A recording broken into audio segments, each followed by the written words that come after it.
Hello students, welcome back to my channel Edustupa. जैसा कि आपको पता है कि हम लोगों ने 39 डेज का चैलेंज लिया हुआ है आरआरबी एनटीपीसी के लिए फॉर मैथमेटिक्स यानी क्वांटिटेटिव एप्टीट्यूड के लिए, जिसमें आज हमारा है डे 11 रेशियो एंड प्रोपोर्शन का। Before starting this chapter ratio and proportion, मैं आप सभी को बताना चाहूंगा जिन्होंने अभी तक मेरी प्रीवियस वीडियोस या प्रीवियस चैप्टर्स की वीडियोस नहीं देखे हैं वो तुरंत देख ले। मैंने अपने चैनल के प्लेलिस्ट में सारी वीडियोस सीरियल ऑर्डर से डाली हुई है, आप वहां से वन बाय वन चेक कर लीजिए and each and every part को अच्छे से रिवाइज कर लीजिए, क्योंकि एग्जाम पॉइंट ऑफ व्यू से ये क्वेश्चंस बहुत ही ज्यादा इंपॉर्टेंट है और एग्जाम में आपको बहुत ज्यादा मदद करेंगे। ठीक है, आपका कंप्लीट कोर्स जो है रिवाइज हो सकता है मेरे इस चैनल के थ्रू आरआरबी एनटीपीसी, जो मैंने 39 डेज का चैलेंज लिया हुआ है। राइट, सो आज का डे 11 स्टार्ट करने से पहले मैं ये भी बोलना चाहूंगा कि जिन्होंने अभी तक मेरा चैनल सब्सक्राइब नहीं किया है तुरंत सब्सक्राइब कर ले, जिससे कि आपको day to day time to time सारे नोट्स एंड नोटिफिकेशन पहुंच जाए। राइट, और मेरे इस चैनल को शेयर मैक्सिमम लोगों के साथ कीजिए, मैक्सिमम फ्रेंड्स के साथ कीजिए, क्योंकि कंपटीशन करने का मजा मैक्सिमम लोगों के साथ है, दो चार के बीच में नहीं। ओके, एंड डेफिनेटली लाइक जरूर कीजिएगा। ठीक, चलिए आज का सेशन स्टार्ट करते हैं, day 11 ratio and proportion. Now see, आज का फर्स्ट का क्वेश्चन दिया हुआ है A:B 1:3, B:C 5:7, C:D 9:8, और हमें क्या फाइंड आउट करना है A:B:C:D।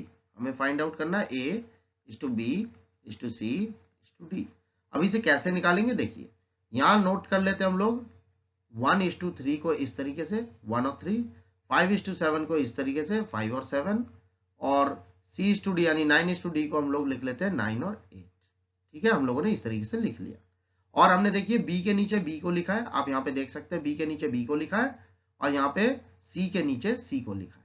ठीक है, अब हमें क्या करना है, इसे एक मैट्रिक्स के रूप में बनाना है, और मैट्रिक्स के रूप में कैसे बनाना है, उसका सबसे नियरेस्ट वाला जो नंबर होगा उसी को लिख देंगे। जैसे यहाँ पे 3 है तो यहाँ पे भी हम लोग क्या लिख लेंगे, 3 को लिख लेंगे। यहां से हम लोग यहाँ पे भी क्या लिख लेंगे, 3 को लिख लेंगे। ठीक है, और फिर देखिए इसका नियरेस्ट वाला क्या हो जाएगा 7, इसका नियरेस्ट क्या हो जाएगा 5।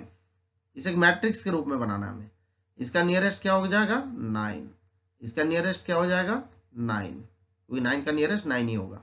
ठीक है, तो ये बन गया हमारे पास एक matrix.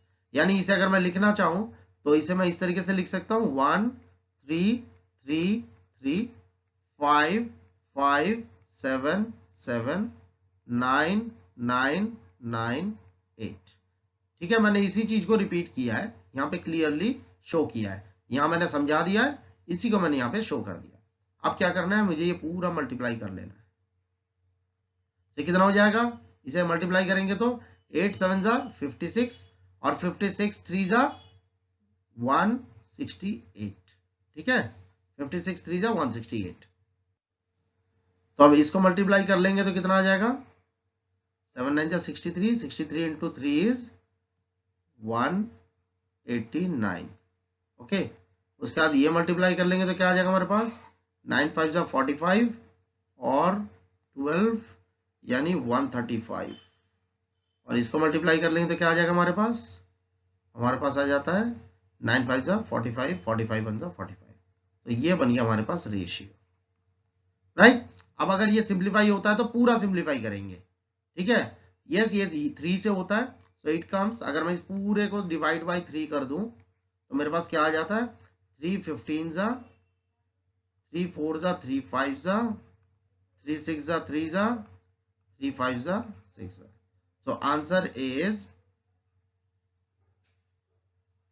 15 45 63 and 56. This is our ratio. That means A is to B is to C is to D is equal to 15 is to 45 is to 63 is to 56, और नहीं करता है तो यही हमारा आंसर होगा। गॉट माय पॉइंट, इस pattern को सीख लीजिए आप अच्छे से, और किसी भी क्वेश्चन में, किसी भी रेशियो निकालने के क्वेश्चन में, चाहे वो डी के बाद ई एफ जी एच जहां मर्जी तक दिया रहे, इसी तरीके से हम लोग फाइंड आउट कर सकते हैं। ठीक है, ये सिंगल पैटर्न है, इसको जान के रखिए। Now see the second question. अब सेकंड क्वेश्चन क्या है, आप इसे भी देख ले। हमें निकालना है मीन प्रोपोर्शन। ठीक है, between this and this. Mean proportion का फॉर्मूला क्या होता है? हम कॉन्सेप्ट के साथ कर रहे हैं तो मैं पूरी बात बता देता हूं। मीन प्रोपोर्शन होता है equal to under root A into B. अगर आपसे कहता है कि थर्ड प्रोपोर्शन बताइए, तो थर्ड प्रोपोर्शन का फॉर्मूला होता है पी स्क्वायर अपॉन ए। अगर आपसे कहता है फोर्थ प्रोपोर्शन बताइए, तो फोर्थ प्रोपोर्शन का फॉर्मूला हो जाता है बी इंटू सी अपॉन में ए। तो ये सारे फॉर्मूलाज है जो मैंने एक ही जगह नोट डाउन कर दिए, ठीक है। Mean proportion, third proportion and fourth proportion. अब हमें यहाँ पे मीन प्रोपोर्शन पूछा है 0.32 और 0.02 का। इसका मतलब मीन प्रोपोर्शन हो जाएगा मेरे पास, हो जाएगा अंडर रूट 0.32 इंटू में 0.02, ठीक है। बस इसको मल्टीप्लाई कर लेंगे, रूट निकाल लेंगे, आंसर आ जाएगा। सो इट कम्स 64 और 4 डिजिट के आगे पॉइंट है, तो इसका मतलब 2 जीरोज आगे आ जाएंगे और डेसिमल यहाँ पे आ जाएगा। इसका मतलब ये बन गया आपके पास 64/1 2 3 4, 4 जीरो लगा दिए क्योंकि डेसिमल मुझे हटाना है। सो इट कम्स 8 अपॉन में 100, पेयर बन के ये बाहर आ जाएगा 100। That means answer is 0.08। This is the answer. इसका मतलब ऑप्शन बी मेरे पास करेक्ट आंसर है। समझ गए? मैंने कॉन्सेप्ट के लिए थर्ड और फोर्थ भी बता दिया, आप इसे भी ध्यान रखिएगा, कोई सा भी एग्जाम में पूछा जा सकता है, राइट। चलिए next question. Now see the next question is the ratio of number of boys to that of girls, यानी कि boy is to girl equal to कितना दिया हुआ है 3/2, राइट। 3/2 यानी कि ये दिया हुआ आपको 3:2, राइट। अब क्या बोला, if 20% of boys and 25% of girls are scholarship holder, ठीक है, find the percentage of those who are not scholarship holder. तो भाई सीधा हिसाब है, अगर इसका 20% स्कॉलरशिप होल्डर है तो इट मीन्स 80% जो है वो स्कॉलरशिप होल्डर नहीं है, ठीक है ना। तो इसका मतलब 3 का 80% कितना हो जाएगा, 3 का 80% कितना हो जाएगा 2.4, क्योंकि 8 3 24 होता है तो 2.4 हो जाएगा, ओके। और 2 का यानी कि हमें बोला है गर्ल्स का 25% अगर स्कॉलरशिप होल्डर है तो 75% जो है वो स्कॉलरशिप होल्डर नहीं है, तो 2 का 75% कितना हो जाएगा 1.5, ओके। अब क्या बोला हमें टोटल बताना है, इन दोनों का टोटल बताना है। तो इन दोनों का टोटल करूंगा तो मेरे पास ये कितना आ जाएगा, अगर मैं इन दोनों का टोटल करता हूं तो कितना आ जाएगा, ये आ जाएगा मेरे पास 3.9। अब बोला है कि ये 3.9 जो है ये टोटल का टोटल बोले तो इन दोनों का टोटल 3 और 2 5 का कितना परसेंट होता है, यही तो है क्वेश्चन। सो 5 20 से कर दिया तो 2 9 18, 2 3 6 और 1 7, डेसिमल यहाँ आ गया, डेसिमल के बाद 0 काट दिया, इट मीन्स 78%। यानी 78% बच्चे हैं, लड़के और लड़कियां को मिला के है, जो कि स्कॉलरशिप होल्डर नहीं है, ठीक है। स्कॉलरशिप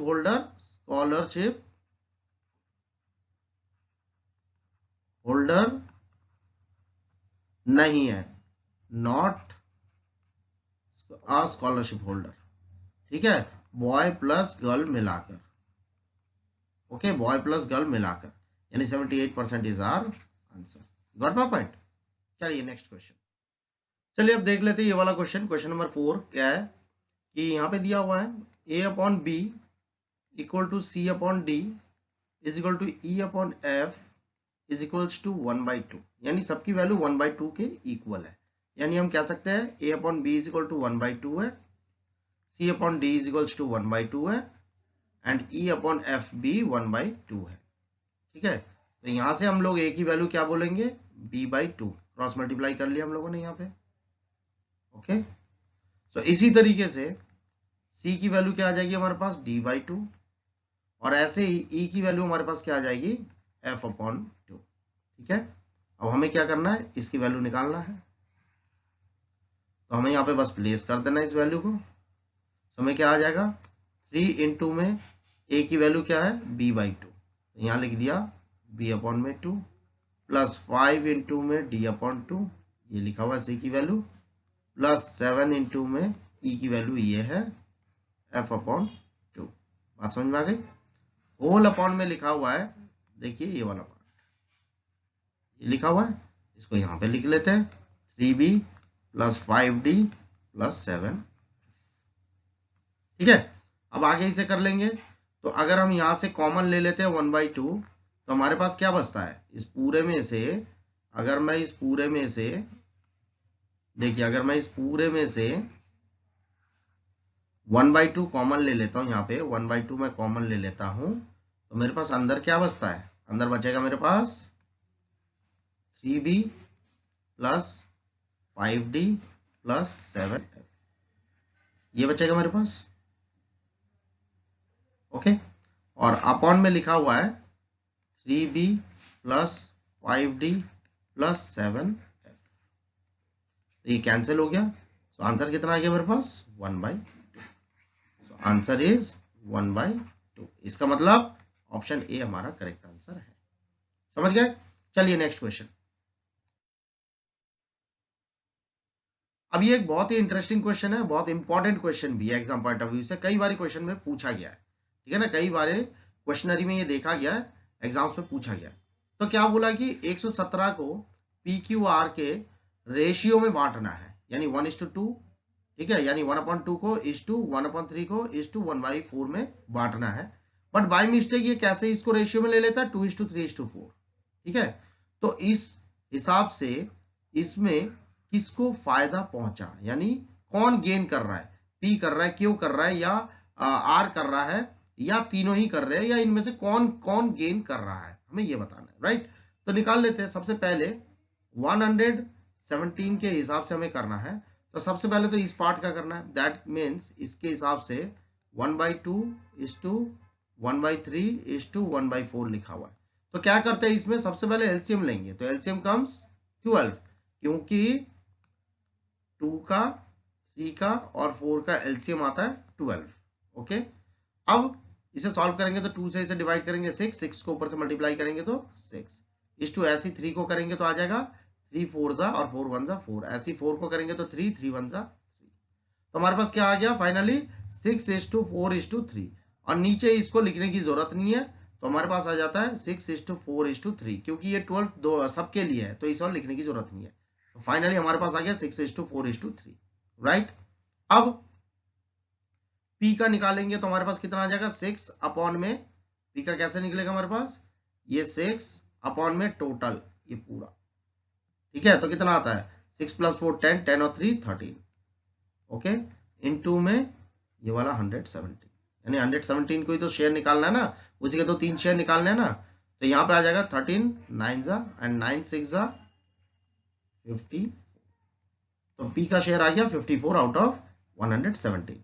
ऐसे ही Q का निकालेंगे, Q का आ जाएगा 4 upon total into 117, that gives you 9 4 जा 36, एंड R का क्या निकलेगा हमारे पास, R का निकलेगा 3, so that is 3 upon 13 into 117, that gives us 9 9 3 जा 27। तो ये निकल गया P का, ये Q का और ये R का, ठीक है, according to this ratio, according to this ratio, ठीक है। नाउ बाय मिस्टेक उन्होंने ऐसे ना करके रेशियो को ऐसे ले लिया, यानी कि 2:3:4 में ले लिया उन्होंने रेशियो। तो इससे फिर आप देखिए P का क्या आएगा, P का कितना आएगा इसमें से शेयर, P का आएगा यहाँ पे देखिए 2 है, तो 2 अपॉन में टोटल, यानी कि 2 3 5 5 और 4 9 इनटू में किसका, टोटल का, यानी 117 का, राइट। तो इसे काट देंगे तो हमारे पास कितना आ जाएगा 13, सो दैट बिकम्स 13 2 जा, here it is 13 it is 2, तो 13 2 जा 26। ऐसी Q का क्या आ जाएगा हमारे पास 3 अपॉन में 9 इंटू में 117, दैट गिव्स अस 13, तो 13 3 जा 39, एंड R का कितना आ जाएगा ऐसी 4/9 इंटू में 117, दैट गिव्स अस 13 13 4 जा 52। So these are the 3 values P Q और R की आ रही है, ठीक है। अब देखिए पहले P की वैल्यू कितनी थी, आप यहाँ पे देखिए, मैं आपको चेंज करके दिखा देता हूँ कलर को, आपको दिख जाएगा। ये देखिए P की वैल्यू पहले थी 54 और अब आ गई है 26। देयरफॉर आप देखिए P की वैल्यू जो है वो 54 से घटकर 26 हो गया है ना, यानी कि P की वैल्यू जो है 54 से घटकर 26 हो गया, तो ये तो डिक्रीजिंग है, राइट। और Q की वैल्यू जो है देखिए 36 था पहले, ठीक है। Q की वैल्यू जो है वो 36 से बढ़कर कितना हो गया 39, तो इट मीन्स ये इंक्रीज हुआ है, राइट। और R की वैल्यू जो है वो देखिए 27 से बढ़कर 52 हो गया, 27 से बढ़कर 52 हो गया, यानी कि ये भी इंक्रीज किया है। इसका मतलब ऑप्शन Q और R जो है ये हमारा आंसर है। क्यों? क्योंकि ये दोनों में ही इंक्रीज हो गया, यानी कि both Q and R is our answer, जहां पे कि ये दोनों ही गेन कर रहे हैं, ठीक है। बात समझ में आ गई? इट्स वेरी सिंपल, बस आप एक बार रिवाइज कीजिए, आपको क्लियर हो जाएगी। Now, the next question is the ratio of income of A and B is 5:3। Simple बात है कि हमें एक चीज पता है, income minus expenditure is equal to होता है सेविंग्स, ठीक है। ये तो एकदम बेसिक इकोनॉमिक्स है। तो हमें इनकम दिया हुआ है 5 और 3 के रेशियो में, यानी कि इनकम हो गया 5x, ठीक है, पहला वाला इसको ले लिया, और एक्सपेंडिचर हो गया 9y, ठीक है। यानी इनकम को ले लिया हमने x और एक्सपेंडिचर को ले लिया हमने y। तो इस हिसाब से ये हो गया 5x minus 9y equal to savings कितना है 2600, ओके। उसके बाद आपके पास दिया हुआ है b वाला जो कि 3x माइनस इसका कितना है 5y इज इक्वल टू इसका सेविंग्स कितना है 1800, ओके। ये आ गया आपके पास। अब आप क्या करेंगे, यहाँ पे इन दो इक्वेशनों को सॉल्व कर देंगे। तो इन दो इक्वेशनों को सॉल्व करने के लिए हमें क्या करना पड़ेगा, इसे इंटू 3 से मल्टीप्लाई कर लिया, इसे इंटू 5 से, यानी कि इसे क्रॉस मल्टीप्लाई कर लिया, ठीक है। इस 3 को यहाँ पे ले आए और इस 5 को हम लोग यहाँ पे ले आए, ठीक है। और अब इसे सॉल्व कर देंगे, तो कैसे हो जाएगा ये, लेट्स सी। अगर मैं 3 से इस पूरे लाइन को मल्टीप्लाई करूंगा तो ये हो जाएगा 3 5 जा 15x माइनस, ठीक है, 3 9 जा 27y इज इक्वल टू, और 3 को अगर 2600 से करूंगा तो आ जाएगा 3 6 जा 18, 3 2 जा 6 और x 7 00, ठीक है। ऐसी अगर 5 से मैं मल्टीप्लाई करता हूँ 3 को तो it comes 15x minus, again 5 को 5 से करूंगा तो 25y इज इक्वल टू, 5 को 1800 से करूंगा तो आ जाएगा 18 5 जा 90 और 00। बात समझ में आ गई? उसके बाद पूरे के सबके साइन उल्टे कर देंगे, यानी कि नीचे वाले के सबके साइन उल्टे कर देंगे, यानी कि ये प्लस में था तो ये माइनस में हो गया, ये माइनस में था तो ये प्लस में हो जाएगा, और ये प्लस में था तो ये माइनस में हो जाएगा, राइट। और इसे अब हम सॉल्व कर देंगे तो ये तो कैंसिल हो जाएगा। Now it gives us -2y, क्योंकि यहाँ पे देख लीजिए ये लिखा हुआ है माइनस का 27y और ये लिखा हुआ है प्लस का 25y, तो इन दोनों को सॉल्व करेंगे तो आ जाएगा माइनस का 2y इज इक्वल्स टू, यहाँ पे ये सॉल्व करके आएगा हमारे पास 0 0 2 1 माइनस का, माइनस से माइनस कैंसिल हो गया, 2 से 1200 कैंसिल हो गए, 600 आ गया। देयरफॉर y की वैल्यू कितनी आ गई है 600, y की वैल्यू कितनी आ गई हमारे पास 600। अब हम किसी भी इक्वेशन में पुट अप करके x की वैल्यू निकाल लेंगे। तो सपोज ये फर्स्ट इक्वेशन और ये सेकंड इक्वेशन है, हम फर्स्ट पे पुट कर लेते हैं। तो फर्स्ट पे पुट कर लेंगे तो आ जाएगा 5x माइनस 9 इंटू में 600 इज इक्वल्स टू 2600। आपके पास ये लिखा हुआ है, ये लिखा हुआ है, ये वाला इक्वेशन है, ये वाला इक्वेशन है। So it means 5x minus 9 6 जा 5400 is equal to 2600। So 5x is equal to 2600। बस बेसिक सिंप्लीफिकेशन करना है, इसे उठा के इधर ले आएंगे तो ये प्लस में हो जाएगा 5400। सो 5x बिकम्स 00078। सो इसे कैंसिल कर लेंगे तो ये आ जाएगा 5 1 जा 600, यानी x की वैल्यू आ गई 1600। तो हमें निकालना क्या था, देयर इनकम्स। अब इनकम्स क्या क्या थे हमारे पास, इनकम क्या है हमारे पास है ये x वाले पार्ट इनके इनकम है, यानी ये दोनों पार्ट जो है हमारे इनकम के है। तो इनकम ऑफ ए अगर मैं निकालूं तो दैट इज 5x, यानी 5 इंटू 1600, तो 16 5 जा 8000, ठीक है। और इनकम ऑफ बी क्या आएगा हमारे पास, that is 3x, that comes 3 into में 1600, तो 16 3 जा 4800। तो ये दो हमारे आंसर्स होंगे। इसका मतलब हमारे पास ऑप्शन डी करेक्ट आंसर है, जो कि 8000 और 4800 दिख रहा है। राइट, समझ गए बात को। चलिए नेक्स्ट क्वेश्चन। अब देखिए ये भी एक क्वेश्चन है, बहुत ही इंपॉर्टेंट क्वेश्चन है, इस क्वेश्चन को भी समझिए। Two vessels A and B है, कंटेन्स मिल्क एंड वाटर और मिक्स्ड है, इनका रेशियो है 5:3 एंड 2:3। इसका मतलब आपके पास कैसे दिया हुआ, देखिए ये दिया हुआ है 5:3 दिया हुआ है और ये दिया हुआ है 2:3, और इन दोनों का बोला है when these mixtures are mixed to form a new mixture, ठीक है, containing half milk and half water, they must be taken in the ratio of. तो रेशियो उनका क्या होगा जब हाफ हाफ लेंगे तो ऐसे केस में हम क्या करेंगे, आइदर तो आप जो है ये मिल्क और वाटर का रेशियो है, ठीक है, ये भी मिल्क और वाटर का रेशियो है, तो आइदर मिल्क की ओर से आप निकाले या वाटर की ओर से निकाले।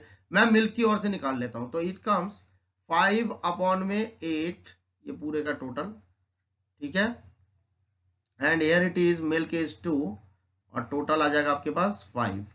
बात समझ गए मैंने क्या बोला, मैंने बोला, मैं फिर से रिपीट कर रहा हूं, मैं यहाँ पे क्या कर रहा हूं, मैंने पहले मैं वाटर के हिसाब से नहीं, मैं मिल्क के हिसाब से निकाल रहा हूं।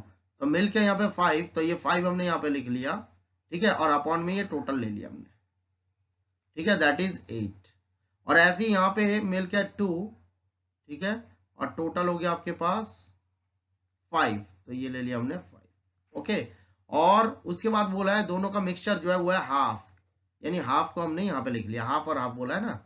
उसके बाद क्या करेंगे, इसे मिक्सचर एलिगेशन का ये शॉर्टकट रूल होता है, इस तरीके से हम लोग माइनस कर लेंगे, ठीक है। तो जब माइनस करेंगे तो it gives us 1/2 minus 2/5 is to 5/8 minus 1/2, ठीक है। तो इससे हमारे पास एलसीएम कितना आ जाएगा, 10 आ जाएगा, और यहाँ आ जाएगा 5 माइनस 4 सॉल्व करने पे, ठीक है, इस टू यहाँ पे आ जाएगा आपके पास एलसीएम आ जाएगा 8, तो 5 माइनस एलसीएम लेके सॉल्व करने से आ जाएगा 4, ठीक। दैट मीन्स आपके पास क्या आ रहा है फाइनली, 1/10 इज टू 1/8। देयरफॉर आप इसे लिख सकते हैं 1/10 इंटू 8/1। रेशियो को जब आप इंटू में चेंज करेंगे तो ये रेसिप्रोकल हो जाएगा, तो ये 8/1 हो जाएगा, ये रेसिप्रोकल होके 8/1 हो जाएगा, ठीक है। सो इट मीन्स हमारे पास आ जाएगा 8/10, यानी कि 2 4s और 2 5s, यानी रेशियो क्या आ जाएगा 4:5। दिस इज आवर आंसर, ठीक है, यानी option C is our answer. समझ गए, इट्स वेरी सिंपल। आप एक दो बार और रिवाइज कीजिए इसको, आपको समझ में आ जाएगा। कोई भी क्वेरी या कोई भी डाउट अगर आपके मन में आता है तो आप मेरे कमेंट सेक्शन में डेफिनेटली लिख के भेजिए, मैं आपकी क्वेरी डेफिनेटली दूर करूंगा, राइट। अब देखिए जो क्वेश्चन हमें दिया हुआ है, इस क्वेश्चन में हमें क्या करना है, in an alloy the ratio of copper and zinc is 5:2। इन दोनों का रेशियो क्या है, 5:2 है। If 1.25 kg of zinc is mixed in 17 kg 500 gram of alloy, यानी एलॉय टोटल जो है वो 17 kg 500 ग्राम्स का है। इसका मतलब ये हो जाएगा 17.5 kg, ठीक है, 17 kg 500 ग्राम मीन्स 17.5 kg, जिसमें से आपका कॉपर कितना है 5/7 इंटू 17.5, और ये तो हो गया आपके पास कॉपर। और जिंक कितने का है, जिंक है 2/7 इंटू में 17.5, ये हो गया आपके पास कॉपर, और ये हो गया आपके पास जिंक। तो रेशियो में है तो कॉपर कैसे निकलेगा, this this 5 upon total into में 17.5 kg, और ऐसी जिंक कैसे निकलेगा 2 अपॉन में टोटल यानी कि 5 इंटू 17.5 kg, ठीक है। तो 17.5 kg का 5/7 जो है वो कॉपर हो जाएगा, और 17.5 का 2/7 जो है वो जिंक हो जाएगा, ठीक है, समझ गए बात को। अब इसे सॉल्व कर लेते हैं। तो it gives us 7 2s 14 and 7 5s 35। it means it will be 12.5 यानी 12.5 आ जाएगा ये, ठीक है, kg, और ये आ जाएगा 2.5 मीन्स 5 kg आपके पास आ जाएगा जिंक। तो कॉपर आ गया आपके पास 12.5 kg और जिंक आ गया 5 kg। ठीक है, अब क्या बोला है आपको, आपको बोला है यहाँ पे देखिए, अगर जिंक में 12.5, ये देखिए जिंक में यहाँ पे 12.5 अगर ऐड कर दिया जाए, यानी ये जिंक का पार्ट है, इसमें अगर हम प्लस कर देते हैं 1.250, इट्स नॉट 12.5, इट्स 1.250। ठीक है, अगर हम ऐड कर देते हैं तो इट बिकम्स 6.250 kg, राइट। तो अब बोला इनका रेशियो क्या हो जाएगा, तो ratio of copper and zinc will be equal to 12.5 तो था आपके पास कॉपर, और अब जिंक हो गया आपके पास ये वाला, यानी कि 6.250। इसका मतलब हमारे पास कितना आ जाएगा, ये आ जाएगा 125 अपॉन 625, अगर हमने डेसिमल को हटाया तो दैट गिव्स अस 2/1, यानी कि रेशियो कितना आ रहा है हमारे पास 2:1, राइट। तो हमारे पास इस क्वेश्चन में क्या दिया हुआ था, 17.5 kg टोटल दिया हुआ था, जिसमें आपके पास कॉपर की जो मात्रा थी वो थी 12.5 kg और जिंक की जो मात्रा थी वो थी 5 kg। अब अगर इस 5 kg में हमने इतने को ऐड कर लिया, यानी 1.25 kg को और ऐड कर लिया, तो न्यू रेशियो दोनों का क्या बनता है, तो न्यू रेशियो बनता है 2:1, यानी कि ऑप्शन बी हमारा करेक्ट आंसर है। ठीक है, चलिए next question. Now the given question is a circle and a square have same area। अब एरिया ऑफ सर्कल क्या होता है, एरिया ऑफ सर्कल होता है पाई आर स्क्वायर। ठीक है, और एरिया ऑफ स्क्वायर क्या होता है ए स्क्वायर, ए बोले तो ए साइड है। ठीक है, और इन दोनों का एरिया बोला है सेम, यानी ये दोनों सेम हो गए, राइट। इसका मतलब हमारे पास ए स्क्वायर अपॉन में r square is equal to pi बच गया, अगर मैं इसे क्रॉस मल्टीप्लाई कर दूं तो नीचे आ जाएगा ये। ठीक है, तो इससे हमारे को वैल्यू क्या मिल जाती है, ये आर स्क्वायर है, इससे हमारे को वैल्यू क्या मिल जाती है, pi is equal to A upon में आर का स्क्वायर को एक साथ कर लेते हैं, और ये स्क्वायर इधर आएगा तो ये बन जाएगा रूट, तो it becomes root pi is equal to A upon में आर। ये बन गया हमारे पास ए और आर का रेशियो। ठीक है, ए मतलब हो गया आपके पास साइड और आर बन गया आपके पास रेडियस, राइट। अब हमें क्या पूछा है, देखिए ratio of side of the square and the radius, इसका मतलब यही रेशियो हमसे पूछा गया था, साइड ऑफ स्क्वायर और रेडियस का रेशियो पूछा गया था, इसके नीचे कुछ भी नहीं है मतलब 1 है, so it becomes root pi by 1, यानी कि ऑप्शन ए हमारा करेक्ट आंसर है। समझ गए, चलिए next question. Now see the question. अब क्वेश्चन में क्या लिखा हुआ है, the expenses on rice fish oil is given in the ratio of 12:17:3, यानी rice is to fish is to oil का जो रेशियो है वो हो गया आपके पास 12:17:3। और अब क्या कह रहा है, सबके प्राइस को अगर इंक्रीज किया जाए by 20, 30 and 50% respectively, it means rice को 20% इंक्रीज किया जाए तो 12 का 10% होता है 1.2, तो 20% हो जाएगा 2.4। 17 का 10% होता है 1.7, तो 30% कितना हो जाएगा 5.1। और ऑयल का 50% बढ़ाने को बोला है, यानी सीधे हाफ, तो 3 का हाफ हो जाता है 1.5।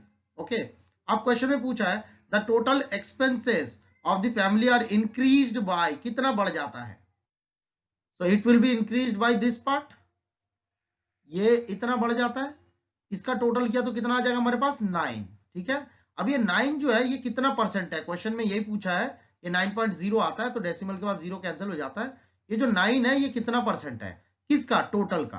तो टोटल क्या है हमारे पास, टोटल हमें दिया हुआ है 12, 17 और 3, दैट बिकम्स कितना हो जाता है 32, तो अपॉन में 32 इंटू में 100, तो इसका परसेंटेज आ जाएगा हमारे पास, इट बिकम्स 28, 1/8%, यानी कि इतना जो है एक्चुअली में एक्सपेंस जो है बढ़ जाता है इन तीनों को बढ़ाने की वजह से। ठीक है, इन तीनों की कीमत को बढ़ाने की वजह से, यानी ऑप्शन डी हमारा आंसर है। समझ गए, चलिए next question. Now the next question is C, देखिए इस क्वेश्चन में क्या दिया हुआ है कि फर्स्ट क्लास और सेकंड क्लास ट्रेन फेयर जो दिया हुआ है बिटवीन 2 स्टेशन, वो दिया हुआ है 3:1। ठीक है, ये है आपका ट्रेन का फेयर। ठीक है, फर्स्ट क्लास और सेकंड क्लास का, और यहाँ पे पैसेंजर का जो दिया हुआ है कि दो स्टेशनों के बीच में जो चलता है वो फर्स्ट और सेकंड क्लास का कितना रेशियो दिया हुआ है 1:50।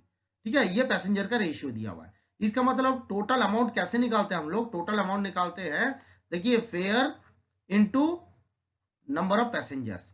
तो पहले है 3, उसको इंटू 1 कर लेंगे तो ये फर्स्ट क्लास का आ जाएगा, राइट। और दूसरे में है 1 और पैसेंजर है 50, तो इसको मल्टीप्लाई कर लेंगे तो हमारे पास आ जाएगा किसका ना सेकंड क्लास का टोटल खर्चा आ जाएगा। ठीक है, अब इनको एक्स के टर्म पे हम लोग ले लेते हैं, ओके, और दोनों को ऐड कर लेंगे तो टोटल एक दिन का बोला है कितना कलेक्ट होता है 1325।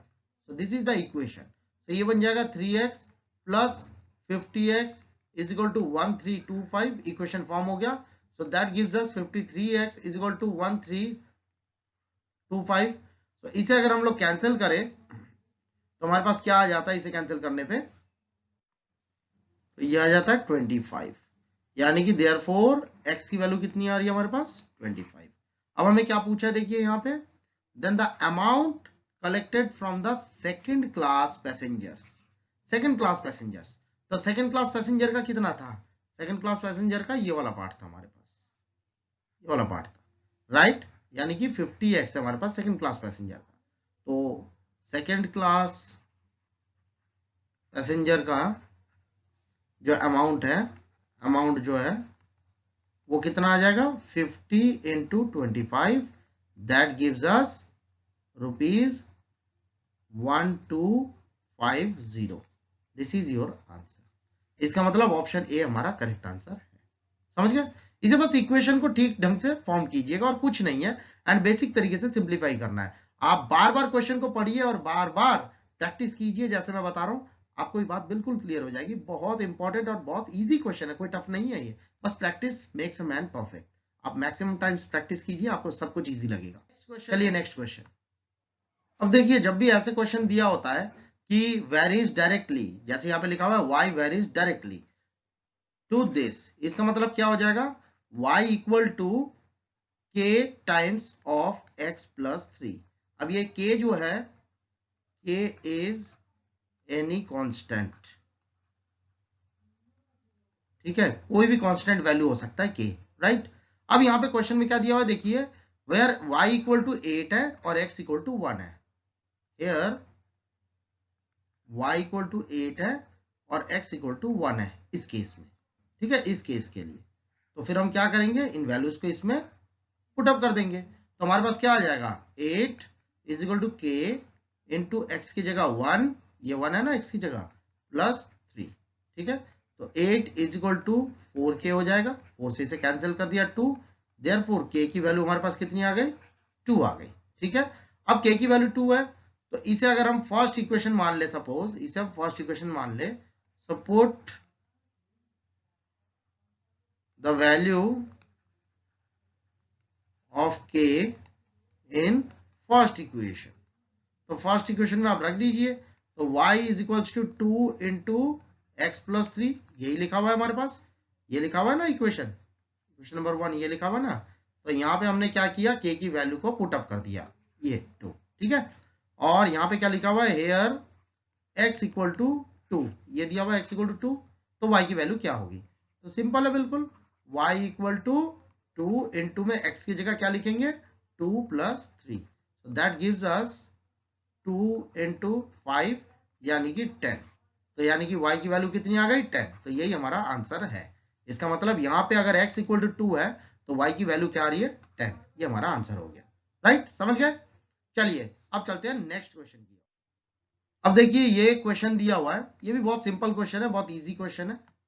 इस क्वेश्चन में क्या बोल रहे हैं, ध्यान से देखिए, the amount of ₹53 is divided among A B C, 3 जनों में बट रहा है, A gets 7 more than B and B gets 8 more than C, ठीक है, the ratio of their shares is, ठीक है, क्या होगा, तो सी सबसे लास्ट में है तो हमने क्या किया, सी को मान लिया x रुपए है इसका शेयर, ठीक है। अब आगे क्या बोला है, बी जो है वो 8 मोर है किससे, सी से, 8 मोर है सी से, इसका मतलब क्या हो जाएगा, सी एक्स है तो ये x प्लस 8 हो जाएगा, ठीक है, यानी सी से 8 मोर हो गया। और ए जो है वो देखिए क्या लिखा हुआ है, 7 मोर है देन बी, तो बी का ये लिखा हुआ है, इससे 7 मोर है ए, इसका मतलब कितना आ जाएगा ये x प्लस 15। तो ए की वैल्यू ये है, बी की वैल्यू ये है, सी की वैल्यू ये है। अब क्या बोला है, 53 को डिवाइड करना है, तो इसका मतलब क्या हो जाएगा, ए की वैल्यू प्लस बी की वैल्यू प्लस सी की वैल्यू इज इक्वल टू 53। अब इन तीनों को ऐड कीजिए, तो इसे अब आगे सॉल्व करेंगे तो देखिए हमारे पास यहाँ पे क्या लिखा हुआ है, ये x x and x, so this 3x becomes 3x plus आगे क्या लिखा हुआ है 15 और 8 that becomes 23 is equal to 53। so 3x is equals to 23 को माइनस कर देंगे इधर लाके, ठीक है। तो हमारे पास क्या आ जाएगा, बाकी का क्वेश्चन मैं यहाँ पे कर देता हूँ। so 3x becomes 0 30, so that becomes 3 10s are 30, so x is equals to 10। now what we have to find out their ratios। तो c का शेयर क्या बन जाएगा, मैं यहाँ पे ले लेता हूँ एक दूसरे कलर का यहाँ पे, तो c का शेयर मेरे पास क्या बन जाता है, देखिए c का शेयर बन जाएगा 10, b का शेयर कितना बन जाएगा 10 plus 8 that comes 18, and a का शेयर क्या बन जाएगा, a का शेयर बन जाएगा 10 plus 15 that will be equal to 25। तो ये तीनों शेयर आ गए, therefore a is to b is to c is equals to 5 is to 18 is to 10। अब सिंप्लीफाई आगे होता नहीं है, सिंप्लीफाई होगा तो तीनों के साथ होना चाहिए, अदरवाइज यही हमारा आंसर है। तो फाइनली हमारे पास आंसर क्या आ गया 25 18 और 10, यानी कि 25 18 और 10, यानी ऑप्शन डी हमारा करेक्ट आंसर है इस क्वेश्चन का। समझ गए, ये शेयर का क्वेश्चन था, इट्स वेरी सिंपल, बस इक्वेशन को ठीक से फॉर्म करना है और आगे सॉल्व कर देना है। तो जितने भी क्वेश्चंस मैंने इस सेशन में यानी इस सीरीज में कराए हैं, all are very very important. Do remember, जो क्वेश्चंस दिए जा रहे हैं आप इनको मैक्सिमम टाइम्स रिवाइज कीजिए, जिससे कि आपको ईच एंड एवरी क्वेश्चन का पैटर्न ध्यान हो जाए, क्योंकि ठीक इसी पैटर्न के ऊपर आरआरबी एनटीपीसी में दोबारा से क्वेश्चन पूछे जाएंगे और आप इजीली कर सकते हैं अगर इन क्वेश्चंस को प्रैक्टिस कर लेते हैं तो, राइट। मेरे प्रीवियस जितने भी वीडियोस है मैंने अपने चैनल के प्लेलिस्ट में डाला हुआ है, आप वहां से डेफिनेटली देख ले, सीख ले, समझ ले और प्रैक्टिस कर ले, राइट। और जिन्होंने अभी तक मेरा चैनल सब्सक्राइब नहीं किया है, तुरंत मेरे चैनल को सब्सक्राइब कीजिए, जिससे कि आपको आने वाले टाइम पे सारी नोटिफिकेशन एंड नोट्स जो मैं प्रोवाइड कर रहा हूं आप तक पहुंच जाए इजीली, ओके। और मैक्सिमम लोगों के साथ शेयर कीजिए एंड डेफिनेटली लाइक कीजिए, सो दैट मैं आपके लिए बेस्ट टू बेस्ट मटेरियल लेके हाजिर हो सकूं। तो वेट कीजिए नेक्स्ट वीडियो के लिए नए टॉपिक के साथ, जब तक आप इन वीडियोस को मैक्सिमम टाइम रिवाइज करके अपने आप को एक अच्छे स्टेप में यानी कि अपने आप को एक अच्छे मकाम में ले आइए। Okay, good bye, take care, have a nice day.